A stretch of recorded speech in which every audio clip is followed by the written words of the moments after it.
Film ഗാരേജിലേക്ക് ഇവർക്കും സ്വാഗതം. ഈ മാസം ഓഗസ്റ്റ് 14 തിയേറ്ററുകളിലേക്ക് എത്തുന്ന കൂലി സിനിമയുടെ ട്രെയിലർ ഇന്ന് റിലീസ് ആയിരിക്കുകയാണ്.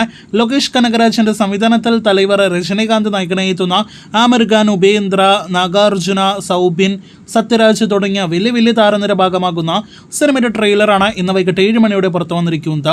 ട്രെയിലറിനെ കുറിച്ച് പറയുകയാണെങ്കിൽ ഒരു ലോകേഷ് കനകരാജിന്റെ മാസ് പഞ്ച് നിറഞ്ഞ ട്രെയിലർ നാം പ്രതീക്ഷിച്ചിരിക്കുമ്പോൾ കൂലി എന്ന സിനിമയ്ക്ക് ആ ഒരു പഞ്ച് ലഭ്യമാക്കാനാവാതെ പോകുന്ന ഒരു കാഴ്ചയാണ് കണ്ടിരിക്കുന്നത്. മുന്നിലൂടെ ഒരുപാട് കിടിലൻ രംഗങ്ങൾ, വിഷ്വൽസ് എല്ലാം തന്നെ പോകുന്നുണ്ട് എങ്കിൽ പോലും അതിനൊരു പഞ്ച് പവർ ഒന്നും തന്നെ ലഭ്യമാകാത്ത കൂലി ട്രെയിലറാണ് നമുക്ക് കാണാനായിട്ട് കഴിഞ്ഞിരിക്കുന്നത്. അനിരുദ്ധിന്റെ സംഗീതം താഴെ പൊരിക്കുന്നത് തന്നെയാണ് ട്രെയിലറിന് പഞ്ച് കുറയാനുള്ള ഏറ്റവും പ്രധാനപ്പെട്ട കാരണം. 3 മിനിറ്റ് ട്രെയിലറാണ് ഇന്ന് വന്നെങ്കിൽ പോലും അതിന്റെ ഒരു വൗ ഫാക്ടർ ഒന്നും തന്നെ ട്രെയിലറിൽ കിട്ടിയില്ല എന്ന് പ്രത്യേകം പറയേണ്ടിയിരിക്കുന്നു. ലോകേഷ് കനകരാജ് വിന്റേജ് റെഫറൻസ് എല്ലാം തന്നെ രചനയുടേതായിട്ട് സിനിമയിൽ കൊണ്ടുവരുമെന്ന് നേരത്തെ തന്നെ ഉറപ്പ് നൽകിയതാണ്. രചനയുടെ ഡി-ഏജിംഗ് ടെക്നോളജി ഉപയോഗിച്ചുകൊണ്ടുള്ള ഭാഷ റെഫറൻസ് ട്രെയിലറിൽ കാണാൻ കഴിഞ്ഞതാണ്. ഇന്നത്തെ ട്രെയിലർ കട്ടിൽ പുതുമ തോന്നിയ ഒരു കാര്യം. രജനീകാന്തിന്റെ മാസും സ്വാഗും അതോടൊപ്പം തന്നെ തമിഴ് പാസം എല്ലാം തന്നെ കലർന്ന സിനിമയാണ് കൂലി എന്ന സിനിമ എന്ന ട്രെയിലർ കാണുമ്പോൾ തന്നെ ഉറപ്പ് നൽകുന്നു. വലിയ പ്രതീക്ഷകളോടെ ആളുകൾ തിയേറ്ററുകളിലേക്ക് എത്താതിരിക്കാനുള്ള ബോധപൂർവമുള്ള അണിയറപ്രവർത്തകരുടെ ശ്രമമാകാനും സാധ്യതയുണ്ട് ഇങ്ങനൊരു ട്രെയിലർ കട്ട്.